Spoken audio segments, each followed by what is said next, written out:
हाँ, तो विपक्ष के हो हंगामे के साथ ही संसद का शीतकालीन सत्र शुरू हुआ, जिसमें विपक्ष का सबसे अहम मुद्दा एसआईआर था। चूंकि एसआईआर की चर्चा हम पहले कर चुके हैं, तो आज हम जानेंगे संसद सत्र के बारे में। संसद, जो राष्ट्रपति, लोकसभा तथा राज्यसभा से बना देश का सर्वोच्च विधायी निकाय है, में सामान्यतः प्रतिवर्ष 3 सत्र होते हैं। सबसे पहला बजट सत्र, जो कि सबसे लंबा सत्र है, फरवरी से मई।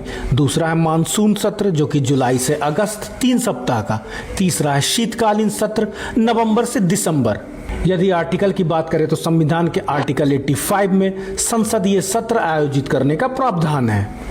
2 संसदीय सत्र के बीच अधिकतम 6 माह से ज्यादा का अंतर नहीं होना चाहिए, अर्थात साल में कम से कम 2 संसदीय सत्र का आयोजन किया जाना चाहिए। यदि कोरम अर्थात सदस्यों के न्यूनतम संख्या की बात करें तो यह दोनों सदनों अर्थात लोकसभा और राज्यसभा के लिए कुल सदस्य का 1/10 है, अर्थात लोकसभा के संचालन के लिए कम से कम 55 सदस्य, वहीं राज्यसभा के संचालन के लिए कम से कम 25 सदस्यों का होना अनिवार्य है।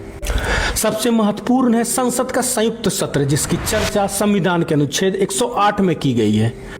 किसी भी विधेयक पर संसद के दोनों सदनों अर्थात लोकसभा तथा राज्यसभा के बीच गतिरोध की स्थिति में संविधान के आर्टिकल 108 के तहत राष्ट्रपति द्वारा संसद के संयुक्त सत्र को बुलाए जाने का प्रावधान है। संयुक्त अधिवेशन की अध्यक्षता लोकसभा अध्यक्ष द्वारा की जाती है और उनकी अनुपस्थिति में लोकसभा उपाध्यक्ष इस कार्य का निर्वहन करते हैं, और यदि वो भी अनुपस्थित हो तो राज्यसभा का उपसभापति इस कार्य का दायित्व लेता है।